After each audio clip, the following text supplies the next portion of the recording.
Good morning to you all. We are very happy to have you all here with us today for another Haruv on the Air, Haruv USA on the Air lecture. My name is Hanita Kosher. I am the Academic Director of Haruv USA. It's also my pleasure to introduce you with Dijon Knapp, our USA coordinator. So for those of you who are not familiar with Haruv USA, let me introduce you with our center. Haruv USA is a center located at the School of Social Work at the University of Oklahoma, Tulsa. Our center is an initiative of Lynn and Charles and Lynn Schusterman Family Philanthropic, and our center focuses on trainings for professionals from a wide variety of fields in all topics related to child maltreatment, identification, prevention, and treatment for abused and neglected children. What is most unique about our center is the fact that it's actually a part of the bigger Haruv Institute in Israel, one of the leading organizations and one of the leaders in the world in training and research in the area of child maltreatment. Now, since the pandemic broke out into our lives, Haruv USA initiated a series of lectures, virtual lectures and workshops, So you are all welcome to follow up on our next virtual lecture and workshop on our website and via Facebook, and you are welcome to register. We have some new coming up. Now, Haruv USA also partners with organizations in the field in Tulsa and also all around Oklahoma, organization working with children, parents, and families, doing training together. So if you work in an organization that provides services to children, parents, or families, and you need training in the area of child maltreatment, you are more than welcome to approach us and to contact us, and we will be happy to discuss potential partnership about trainings. So we will put our emails after that, me and Dijon, in the chat. So now, without further ado, it's my honor to introduce you with our lecturer for today, Professor Victoria Stob. Professor Stob is an assistant clinical professor of social work in the Yale Child Study Center.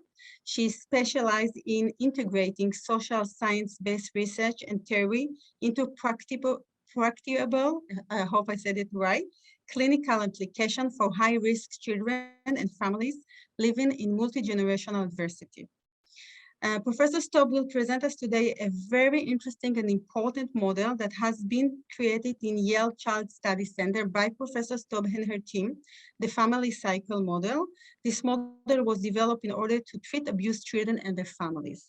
So first of all, Professor Stob, thank you very much for taking the time and being here with us today and sharing your clinical and empirical knowledge with us. We will hear now Professor Stob for about 45 minutes. In this part, we will ask you all to be muted, and then we will have 15 minutes for questions. If you have any question or remark during the lecture, just put them in the chat, and we will address those in the last 15 minutes. So I'm very happy to hand it over to Professor Stob. The stage is yours. Great. Thank you, everyone, for being here today. Let me get my screen set up. There we go. Okay, so I'm just going to launch into this because there's kind of a lot of material to cover, and there are a lot of different ways that you can use this model, which I'll be going over. But first, I'm just going to give you a little bit of some of the theoretical background that really inspired this tool. Very quickly, just about myself and my team. So this really was born out of years and years of clinical work, actually, with a very high-risk population in Connecticut. It's a home-based intervention. And one of the things that we really noticed with all the data that we collect when we're researching and writing about this intervention is that there's just so much trauma for both the parents and the children. And so that's really largely what inspired this. Also, the program tends to be a teaching program, and so the tool was really meant as a way to teach kind of new and young clinicians a way to kind of think about the work with high-risk families. So let's see. Okay, so the family cycle, the model is really based in attachment theory, and I'm sure most of you are somewhat familiar with the basic tenets of attachment theory, but it's really just this idea that sensitive caretaking, sensitive parenting is essential to psychological development. And all of those little interactions that you have with your parents over time, and kind of particularly in the first 3 years, are essential to building a secure internal working model, a sense that you are worthy and lovable, a sense that you matter in the world. In contrast, this idea that when you have more insensitive parenting, or maybe a lack of parenting, a lack of involvement, you're more likely to see yourselves as inadequate, unlovable, and in some cases unwanted. So that's kind of the attachment perspective. This is also an idea that's been well developed in the field by lots of different scholars and researchers. This idea of kind of developmental trauma, complex trauma, attachment trauma, all of these terms tend to be used interchangeably to describe the long-term effects and symptoms that are related to a child's exposure to multiple traumatic events, often invasive and interpersonal in nature, often at the hands of their caregivers, and the wide-ranging long-term effects of this exposure. So kind of within this umbrella, you have the developmental trauma, complex trauma, attachment trauma, all different kind of clinicians and scholars in the field naming the same phenomena with slightly different names. Then you have this idea of adversity, which was popularized by the adverse childhood experiences research, which found that the more adverse childhood experiences that you endorse, the more likely you are to have a slew of long-term health problems. And then toxic stress, which is also related to adversity, which is kind of the way that adversity gets underneath your skin. And so then what we're really talking about when we're talking about all of these things are all of these things underneath the umbrella.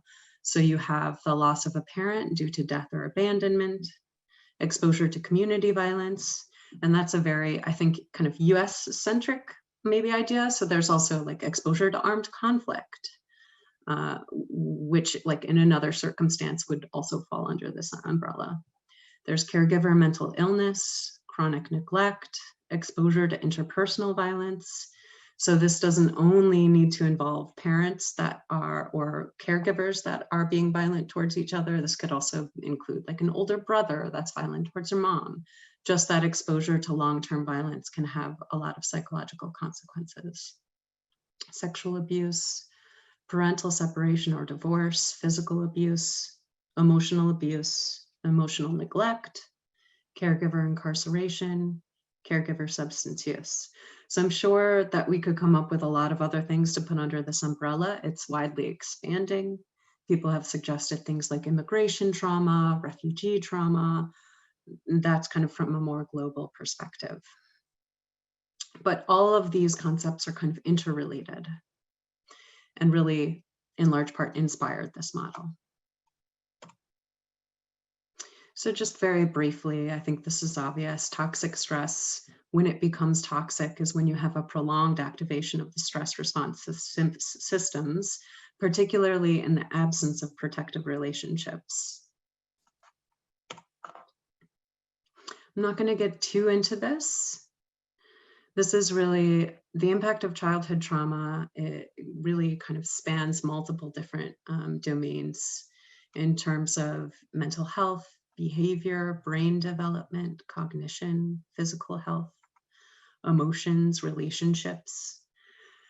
And a lot of what we saw in the program that I work in is that these problems we would see with the kids that we are working with, and we would also see it with the parents or the adults that we are working with. One of the big things that we know about kids who have kind of trauma exposure is that they have often difficulty both controlling their emotions, but also recognizing and naming and labeling their emotions, which is part of this model. Also just the kind of attachment problems, difficulty with peers, difficulty in their family relationships. And this is kind of another piece to the model that I'm going to get into in a little bit. So the theory really is by using the family cycle, a child's ability to make sense of early and often traumatic relational experiences will help them to see and understand themselves more clearly. So many kids are really kind of coming into mental health treatment thinking that they are bad, that they are the problem, that it's their fault. And so part of this model is really kind of reframing that for them and helping them understand how their experiences have affected them. And the next step is really, in ideal situations, you would be facilitating the communication of this of the impact of their experiences to an empathic parent. And the idea is that by facilitating this conversation, it's going to improve the parent-child relationship.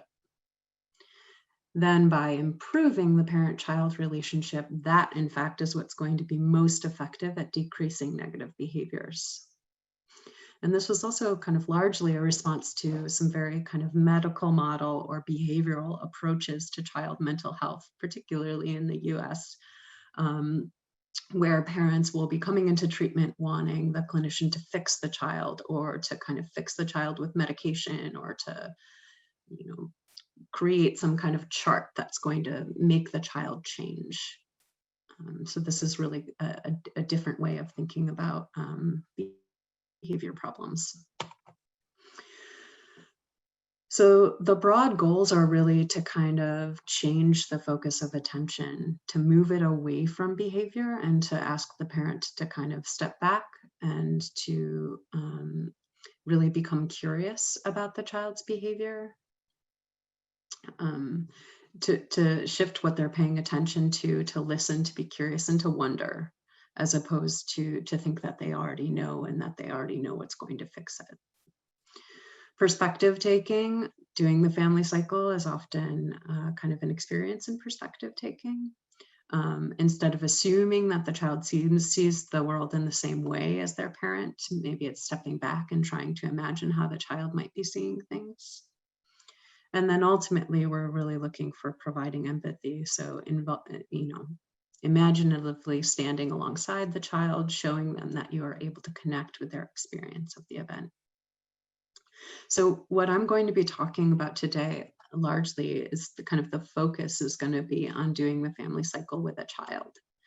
But just for you all to know that the idea of doing it with a child and with just a child and a therapist is to kind of bring the parent in at some point and have the child be able to share their family cycle with the parent. Now, that's not going to be able to happen in all circumstances, but that's really kind of the gold standard. That's what you're looking for. And in a minute, I'm going to talk about the other ways that you can use the family cycle, which are kind of not for this lecture, but it's in another paper. We'll talk about it another time. Before I get into that, I just kind of want to go over what mentalizing is, because it's actually a very obvious idea, but a lot of people aren't familiar with the term. And so what it is really a form of imaginative mental activity about others or oneself, meaning kind of perceiving and interpreting human behavior in terms of intentional mental states. So this is something that we do all the time, and maybe we just don't call it mentalizing. So mentalizing is really essential to our relationships. So say, you and your partner are in the kitchen in the morning drinking coffee, and your partner's kind of like seeming grouchy, quiet, not really interacting very much. One way to mentalize them would be to assume that you know what's going on with them. So maybe you assume, oh, they're still angry with me because we had that conflict last night, and I can't believe they're still not talking to me. So that would be certainty. So that's actually not mentalizing. Mentalizing is kind of a more curious, more open stance. So a mentalizing approach to that same partner would be asking them, hey, what's wrong? You seem kind of quiet this morning. Another way to kind of think about it would be like, I wonder, maybe they're just kind of like thinking preoccupied. Maybe they're thinking about something else. But each of those different approaches is really going to change the way you act towards your partner in that situation. And so this is kind of a broad example of why it's so important for parents to be able to mentalize. And so mentalizing is most talked about in the literature during the kind of ages of 0 to 3, when a child has less kind of verbal expressive language. But it's actually really important throughout a child's whole development and also as adults in all of our relationships. We also know that this capacity is located primarily in the prefrontal cortex, which for those of you who've kind of studied trauma also know that that's the region of the brain that's most impacted by traumatic experiences. And this capacity can be kind of fostered or rekindled in the experience of a trusted other, where you feel like you are being accurately mentalized, or kind of you can interchange mentalize with when you feel like you are being understood. And so the idea here is that that's really kind of the ideal therapeutic relationship. So you will begin to be able to kind of open your mind and not have your mentalizing capacity so closed off when you are experiencing another person who is kind of sensitive and curious about you and letting you be able to kind of talk about your experiences. One of the big reasons that we think that mentalizing shuts down due to complex trauma is because often kind of like in an adaptive way, children, it's unbearable to try and think about the mind of someone, particularly a parent who's hurting you. You don't really want to think about what's happening in their mind, so you start to kind of shut down that capacity. You stop thinking about what's happening in your parent's mind. And then that generalizes out to your other relationships and even yourself. So this is kind of why this is a very key thing that we want to work on with kids who've been through a lot of interpersonal trauma and with parents. The last piece is that mentalizing this capacity is easily overwhelmed by stress, arousal, when you're really angry or upset, and in particular, your attachment relationships. So you are most likely to have your mentalizing go offline in your relationships with your lovers, your parents or your family, and your children. Those are the times, especially when you're under stress, where you're gonna struggle with mentalizing more. I'm gonna talk a little bit later about some very common non-mentalizing modes, just to kind of earmark that. So really, a mentalizing stance, instead of trying to control behavior, the idea is really to try and make sense of it. Instead of trying to stop it, the idea is to try and understand its causes. Really remembering that behavior is communication. And instead of assuming, wondering. These are kind of the key tenets of a mentalizing stance. So here is the model broadly. I'm going to go into a little description of each circle, but before I do that, I just want to make a little plug. So this is something that we found has a lot of different kinds of uses. So we found that it's really useful in supervision to help a clinician kind of start to mentalize a child. And so doing some brainstorming using this model in supervisory experiences is really helpful. Using it with kids is really helpful, which is what I'm talking about today. Also, you can use it with a parent in two different ways.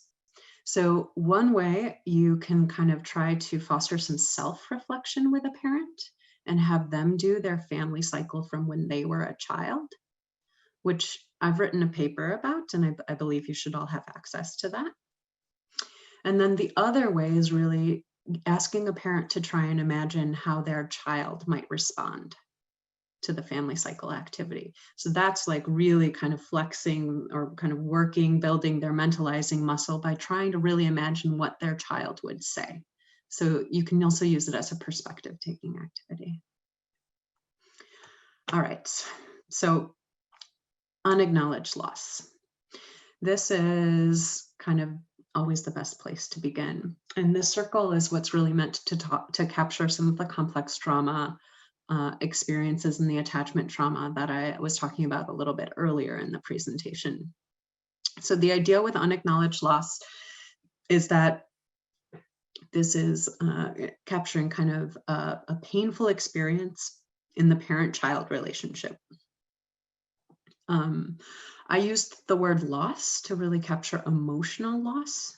So it doesn't need to be as concrete as having had a death in the family. It's really to capture some the emotional loss that you experience when you have kind of prolonged and repeated painful experiences in your relationships with your caregivers.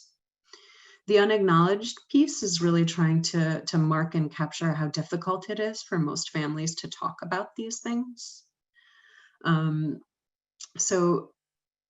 And kind of the key part here with the circle is to ask the child to, instead of, we're not doing like a trauma inventory or a list using clinical jargon, what we're doing is asking the child to come up with a phrase for themselves that kind of captures their pain, their unacknowledged pain or loss. So I'll give you just a couple quick examples of things that kids have chosen. One child chose the phrase, everything was violence, to capture just kind of chronic domestic violence between his mom and his dad that he witnessed between the ages of 4 and 7. Other children have chosen, another child chose kind of that I wrote about in the paper, chose the phrase sad fragments to capture the experience of having witnessed domestic violence between his parents, and then also witnessing his mom's attempted suicide, and then also being removed by Child Protective Services. So kind of all of those things cumulatively, he decided to call sad fragments. One more example, I had a teenager choose the kind of phrase, I lost my voice, to describe her experience of years and years of sexual abuse in which she didn't tell anyone. She felt like she couldn't tell anyone, and kind of processing what that meant and what that felt like to have that being happening to her, and to kind of have lost her voice, to not be able to stop it or advocate for herself. So these are some examples of unacknowledged loss. The next step is really, sorry about that, trying to get a child to think about how they've internalized those experiences. How have they made sense of those experiences? So this is called the unexpressed belief. And really where, you know, in CBT, you know, people call it core beliefs, and in attachment theory, it's called internal representations. All of the different theories kind of have their own name for this idea. I call it an unexpressed belief. And so usually these are kind of very simple core beliefs that are terrible and really painful, and that people carry with themselves throughout their childhood and into their adulthood. So things like, I'm a failure, no one loves me, I'm disgusting, nothing is safe. Kind of very, very broad negative beliefs that kind of children learn young and carry with them, and it's how they generalize about the world and other relationships. So the next step is this kind of rhetorical question: is this belief confirmed or denied? Which really what we're looking for is this belief kind of the ways in which the belief is confirmed on a more day-to-day basis. So the external dynamic, when I'm talking with young kids, I usually just call this circle like, what's going on at home? What's going on at home that makes you feel worse, or that confirms this belief, or that makes you think that that's true? And so for a kid who maybe would say, you know, I'm disgusting, kind of took from her experiences that she's disgusting, maybe she would say, well, you know, my mom's always making comments about my weight and how I look. And so that's just kind of a day-to-day way that this belief gets reconfirmed over and over again. Or maybe for the child who feels like everything was violence and believes that nothing is safe, nowhere is safe. Maybe at home, he feels like there's a lot of instability. Like people are coming and going and he never knows what's going to be what at home, and they move around a lot. So these would be ways that kind of negative beliefs are confirmed on a more day-to-day basis. A lot of times kids are wanting to put, so I like to say the circle should try and focus on something relational. So a lot of times kids will put like parental conflict, parental mental health problems are captured in this circle. So I had a 6-year-old say, my mom's always sleeping, kind of like a way to think about major depression, or dad's always angry. Another kind of irritability, kind of depression expression. Kids will put like, my mom's always on the phone. That's another big one. So parents that are really preoccupied,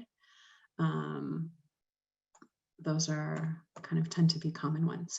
So this one, usually with families, I just called the buildup. And the idea is that it's really these 3 circles that have kind of created the context for behavioral buildup. And we don't get to the circle until number 4 because we're kind of trying to shift the focus away from it. Usually the buildup is all anyone wants to talk about. So it's like acting out, aggression. Those are kind of the externalizing versions. There's all the internalizing versions. So like, you know, he won't get off his video game. He won't come out of his room, isolating. Substance use is sometimes here. So you can really just think about this circle as the externalizing or the internalizing behaviors that are part of the presenting problem. And usually with this circle, I encourage clinicians to kind of try and cut it in half and capture both a behavioral expression, but also a feeling state, because there's some opportunity there to do some psychoeducation, both with the child and the family about how behaviors are communicating feelings. They're one and the same. They're two sides of the same coin. Yeah. So then we come to the external reaction, which is really the parent's reaction. And so this is where mentalizing comes in, because when you have a parent who's able to mentalize, you generally don't get to crisis. But when you have a parent that's kind of under the acute stress of whatever is going on in their life, in addition to their child having behavioral problems, you are more likely to get non-mentalizing responses and reactions out of these parents. And particularly when a parent has their own childhood trauma, these reactions can be really heightened, because often kind of what we see happening is that a parent's being triggered by their child's behaviors.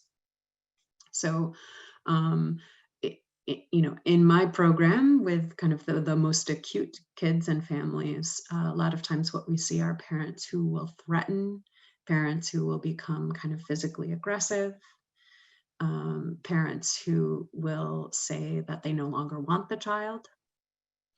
And usually what we see here is that in this reaction is really stepping on the unexpressed belief. It's really kind of highlighting that unexpressed belief, whatever. So if a child believes that no one loves them, and when they're being kind of acting out and out of control, the parent says, I can't deal with you anymore. I don't want to deal with you anymore. You need to go away. That's really going to step on the child's most kind of vulnerable belief and send them right into crisis. And so the idea here is that kids don't really get to crisis on their own. There are a lot of different factors that are contributing. And then usually when you're looking at kind of the triggering event, there's an acute sense of invalidation by a very important figure, often a parental figure, sometimes a figure like a teacher, or if it happens at school, but so like the important adults that you wouldn't expect to be invalidating you so acutely. And so the idea is then the child goes into crisis, and this crisis often begets more loss. So we kind of have this circle. All right. So moving on, different ways to facilitate the activity. So one of the kind of popular ways is really to use it a little bit kind of like an interview, or to have a lot of sessions where you cover the material and then to do the cycle as like an interview. And so here is a graphic that has some kind of questions that generally help elicit each of the circles. So for your unacknowledged loss, like, what's been your biggest hurt that's hard to talk about? Can we talk about some painful things from when you were younger? Often with the circle, doing some kind of timeline with a child is really helpful. And again, you're not like writing a whole narrative, you're asking them to choose a phrase that kind of synthesizes their experience. And then when they're sharing it with ideally their parent, they would, talk about the phrase and then go into some examples of what the phrase means to them. So I'm not going to go through each of the kind of questions for the sake of time, but you all will have access to the slides later if you're interested in looking more in depth at these. The other option, which a lot of kind of beginners do in the program that I work in, is to make it in supervision and really pull from sessions you've already had with the child, thinking about what they might say and how they might respond. Make it for them, bring it to them and show it to them and say, hey, like, this is kind of what I've heard from you over these past several weeks. Does this make sense? Did I get it right? What needs to change? And so that is kind of another way, and it's a really good beginner's way, because I've found that a lot of folks tend to get a little bit nervous doing it for the first time. And it becomes easier as you really get the hang of explaining how everything's connected. And it's also really important for the clinician to kind of be able to explain that in a way that's developmentally appropriate for whatever child they're working with. So that's the other option.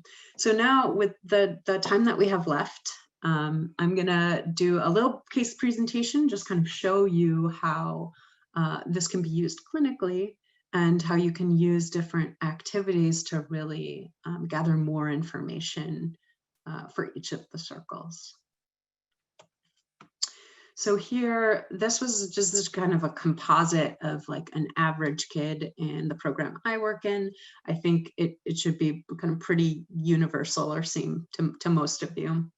We have a 12-year-old African-American male who came to my program from a residential treatment center, a subacute. That tends to be kind of program for the most acute kids in the US. Not every state has them.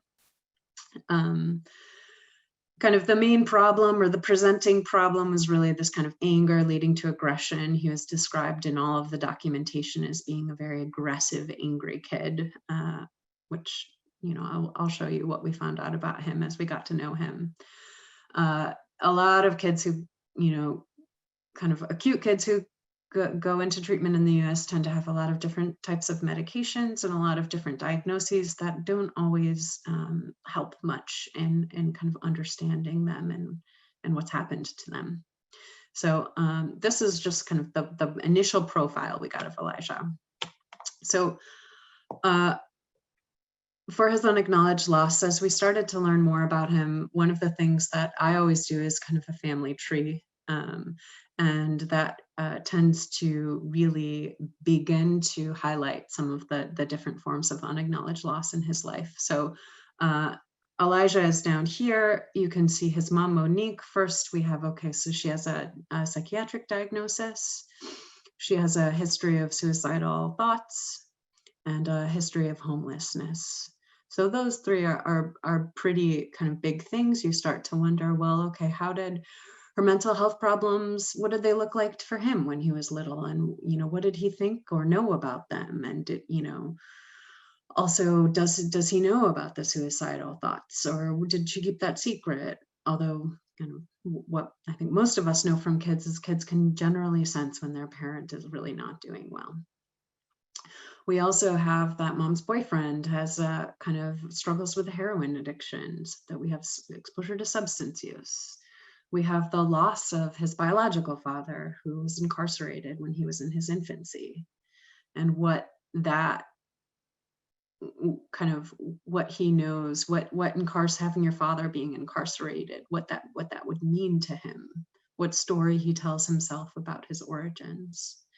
And then when we look up into mom's side of the tree, we see just as much trauma. It's different, but we have her father is an alcoholic. Her mom died of a heroin overdose in her infancy.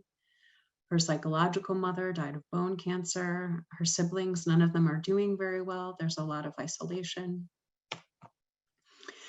So next timeline also really kind of helps highlight different things. You learn more things from it. And as you can see from his timeline, there's just been a lot of instability. They've bounced a lot around. He really doesn't have any kind of, hasn't had any stable housing. Mom was psychiatrically hospitalized, and he was separated from her for a month. And then we start to see all of his behavioral problems, all of the aggression at around the age of 8. So just going back to this idea really of mentalizing and how important mentalizing is, none of that description really creates a context that would enable someone to be able to mentalize. That's just a lot of stress and precarity. And we know that mentalizing is essential for your core psychological self. And so this is just kind of a graphic of how it's developed in infancy. And here's maybe more likely what Elijah's mentalizing and early attachment experience was like. So mom was homeless, mentally ill, unmedicated, and her partner had just been incarcerated and left her alone with a baby in a homeless shelter. So that level of stress, we're much more likely to see kind of unreliable, maybe unresponsive, or sometimes scary reactions or responses from a parent towards an infant.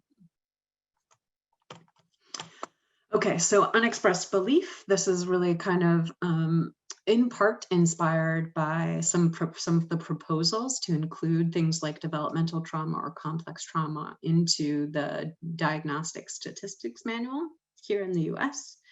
And so there are a lot of politics behind why it wasn't incorporated. I think the biggest criticism is that it would be too all-encompassing, that so many kids would have this diagnosis that it wouldn't be differentiating enough, wouldn't really provide you with new information, which is a fair criticism, but it also, and this is probably the most accurate way to describe many of the kids in our mental health system.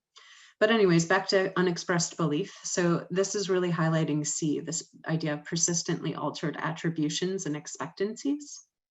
So we have negative self-attribution. It's my fault.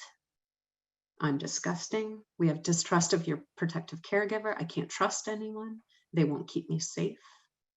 We have this loss of expectancy of protection by others, a loss of trust in social agencies to protect you, lack of recourse, and the inevitability of future re-victimization. And so this is kind of like one of my favorite activities to do with kids that really helps kind of highlight this, because it's not like you can go to a kid and say, hey, what's your deepest, darkest belief about yourself?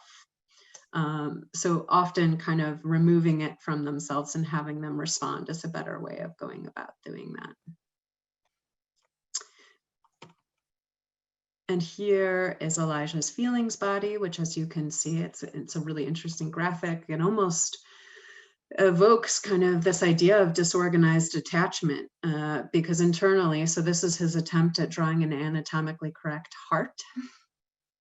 It kind of looks like a badge. But so in it, he puts fear, surrounded by sadness, and then also surrounded by love. And so, with a disorganized attachment, your caregiver is both a source of kind of love and security, and also the source of fear and threat, and which we really found to be Elijah's experience. So, which was all expressed through anger, which is why that was all over all of his documentation.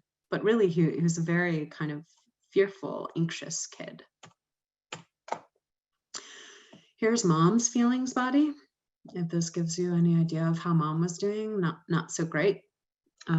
She kind of filled her heart with anger, and just seemed really unpredictable in terms of her moods and when she would get angry and how angry she would get. We also, in her stomach, can see these unsure feelings, which kind of interestingly goes back to, people who have a lot of complex trauma have a really difficult time labeling the feelings inside their body. So this is kind of the home dynamic that Elijah was living with. And then here's mom's boyfriend, a lifelong heroin addict, who endorsed that his mom actually had introduced him to crack cocaine when he was 13 years old. And so he just, put a lot of sadness in his chest and fear in his body, but, the drugs seem to keep his brain happy. So, but just imagining what it's like for Elijah to live with these two parents. So build up, these are kind of the four most kind of common categories or things that we see in the buildup. These are all trauma responses that are often overlooked as being trauma responses. And so for Elijah, there was a lot of acting out and a lot of defensiveness. He is often described as being oppositional or disrespectful. And this was really his reaction to the anxiety that he was experiencing. So failures in mentalizing. So you tend to see the failures kind of being at one of these two poles. Either we get the kind of projective or distorted mentalizing, which oftentimes is called certainty, or takes the form of a certainty. So like, he's doing it on purpose. He's trying to hurt me. He's trying to disrespect me. Or you'll see just kind of a non-reaction, which is, in the literature described as like a pretend mode, like pretending everything is okay, pretending you don't notice anything is wrong, just moving on. And what you're looking for is moving towards a more curious, present, and questioning stance. These are the... Sorry for interrupting you. You have like a few more minutes. 2 minutes. Yep, I got it. I'm on it. I'm almost done. These are the most common ways that people don't mentalize very well. So certainty I've talked about. Certainty can also look like enmeshment as well. So certainty that your child's thoughts are exactly the same as yours is another form of certainty, which in the literature is called psychic equivalence. There's teleological, like fix-it mode. I'm sure anyone who's practicing has encountered parents who just want you to fix it, make it better. You have to do something. We have to problem solve here. And then there's the pretend mode, when an adult pretends nothing's happening, even though it's very obvious that something's wrong. Some of Monique's problems with mentalizing, she struggled with certainty a lot. So she always thought he was doing things on purpose. He was deliberately trying to get under her skin. He was deliberately trying to make her upset. And then we have this little self-portrait for crisis, which just kind of just, Elijah, he would break things and become aggressive, and then he would run away. And the reason he ended up in subacute was because he was picked up by the police after having trashed his house and run away from his mom. And he fought with the police, and then they hospitalized him. So putting it all together, and then this is my last slide, actually, so then I'll be ready for questions. So these are what Elijah chose for his cycle. And so it's actually really important that whoever the clinician doing it provides the narrative. So he said that there had been a lot of ups and downs throughout his childhood, and this circle gave us an opportunity for him to talk about some of those things with his mom, and to ask his mom about some of the things that he was aware of that they had never talked about. He said that this had made him feel like everything is crazy.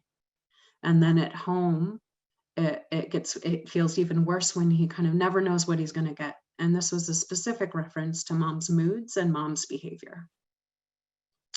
He said his buildup was his two attitudes, and which when he got home, mom seemed really angry and didn't have time for him, and was like, chain smoking and ignored him, then he was much more likely to be disrespectful or oppositional or kind of moody himself. And so when he would be disrespectful, the reaction he would get was that his mom would disrespect him. He was very nervous about writing this because, so he drew this little smiley face right here, kind of being like, oh, I'm sorry, but that's, and so then he would talk about how this, when his mom would disrespect him, it would really just make him feel like everything's crazy again. He wasn't sure what she was going to do or what she was going to say. And so he would become really dysregulated and he would go crazy. So this was the cycle. This is how we highlighted this pattern for them and helped them begin to think about things. So now I'll take questions. It's like a speed round. Yes. Professor Stob, thank you so much for this inspiring lecture. So enriching and enlightening. So thank you very much. And we will have now time for questions. Maybe you can do stop sharing, then we will see the people. Sure. And you can either unmute yourself, just unmute yourself and ask question, or either just put it in the chat and I will read it and we will read it. Whatever is more comfortable for you, we will be happy to take questions.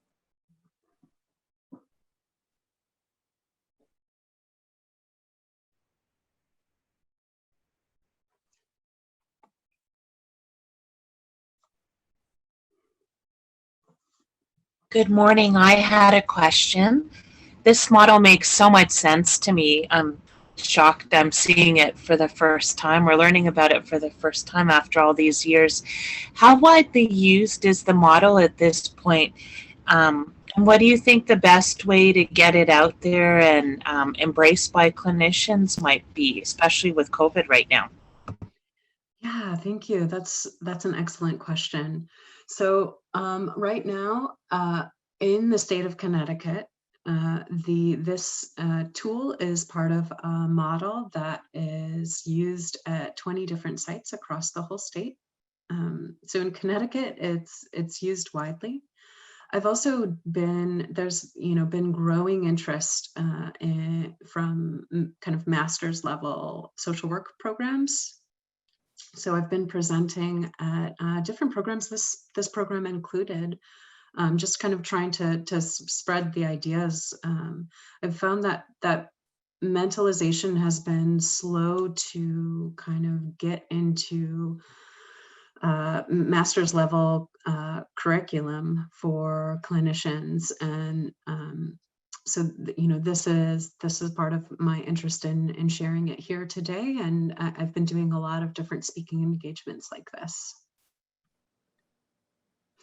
It's very difficult, I will say, to do over telehealth unless you have a very established relationship with a child. When my program had to go telehealth, which is a home-based program because it's really very acute families, often struggling with a lot of kind of systemic racism and poverty and technological problems, it was difficult because it's such an intimate activity.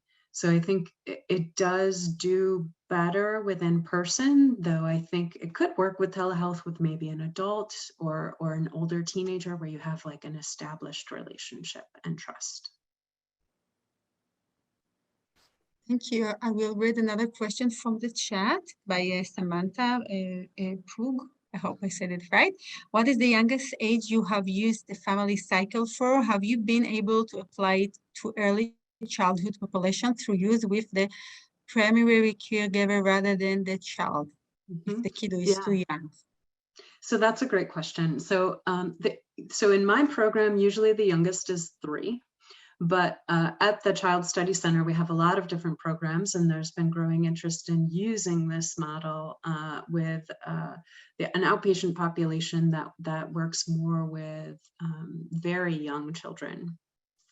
And in those cases, yes, most of the use is kind of with the parent, trying to help the parent imagine and understand the child's behavior in a different way. We found that the way a parent is thinking about the behavior really has so much influence on the way that they're responding to the child. And so they're more able to be sensitive towards the child when they're not seeing the behavior through this really distorted lens. The youngest I've used it with, we tend not to get very many 3-year-olds. And so I think if I'm doing it, I think you could do it with maybe a mature 6, almost 7, depending. You know, and there are sometimes, you know, kids with IQ problems and kids with ASD. Usually if they have, you can kind of make it more concrete and make it simplify the model with them. Although in all cases, if you don't think the kid is going to be able to understand it, it's a really great tool to use with a parent. Thank you. Mm-hmm. More questions, remarks?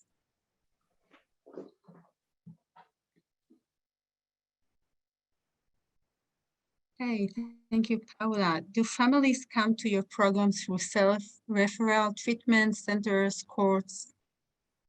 Oh, that's a good question. Yeah, so the home-based program in Connecticut, so the program I work is called ICAPS, but there are lots of different home-based ones. For my program in particular, usually the referral source has to be a higher level of care, protective services.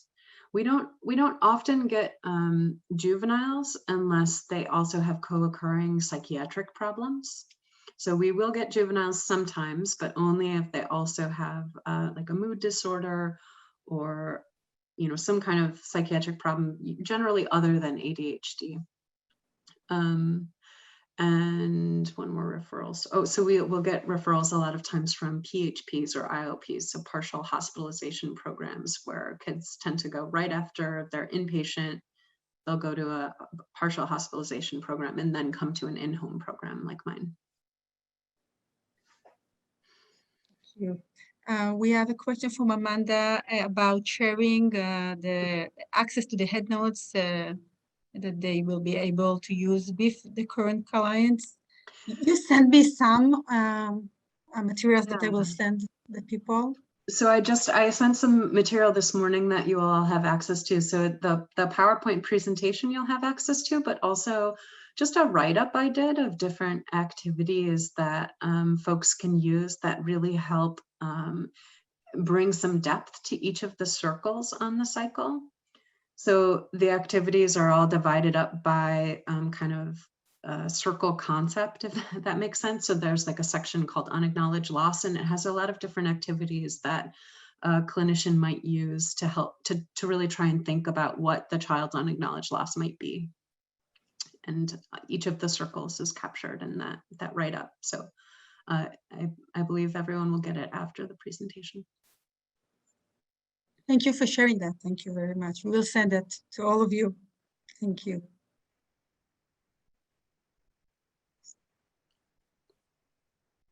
Other questions from the audience? So I will permit myself to ask a question, Professor Stob. I know that this is not the target of the lecture, but it is interesting to hear just in 1 or 2 minutes about research being done on the cycle model, which kind of survey, maybe did you do like experiment and maybe some highlights, results from those studies?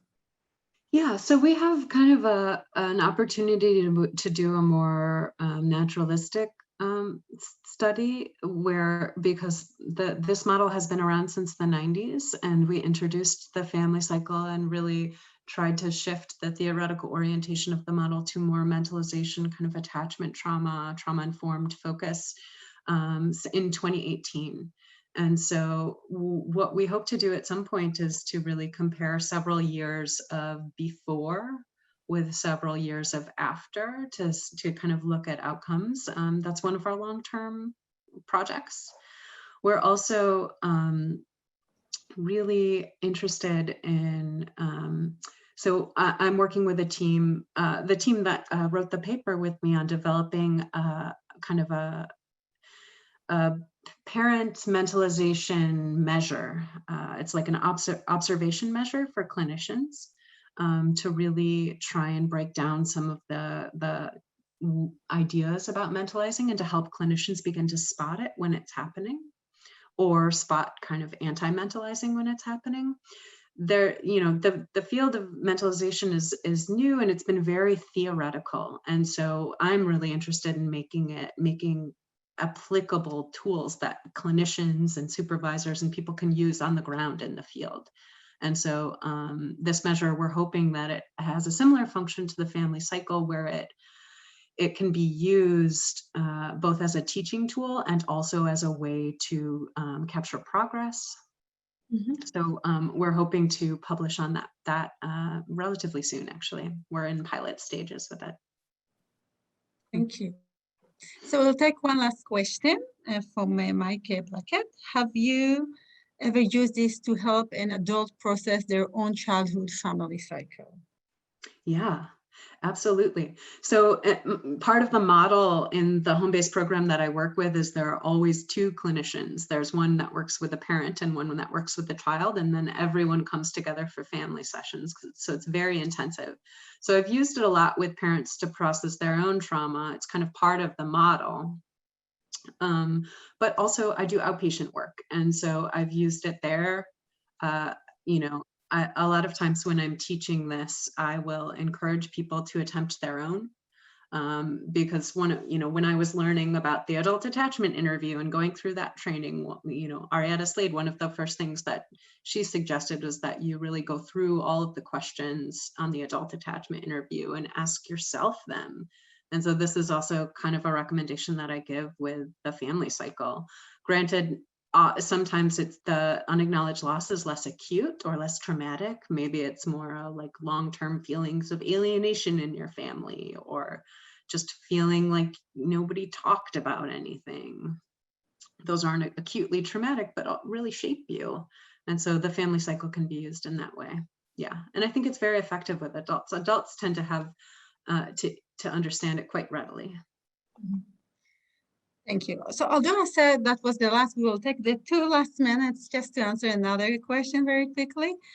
How much time do you typically spend walking through this model?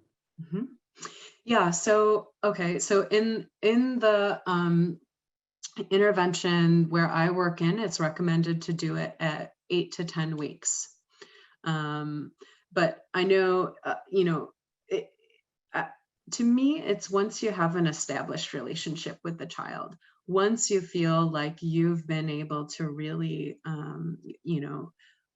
once you feel like they're not going to give very surface answers or be in pretend mode when you're trying to do this activity, once you've learned about their history, about some of the difficult things that they struggle with, when you feel like it could be an authentic conversation is when I would recommend doing it. So for some kids, that's 5 months into knowing them, and for other kids, it can happen more quickly. Thank you. So our time is now, finished. So again, Professor Stob, thank you very much for this enlightening, enriching lecture, inspiring. I think we learned a lot today.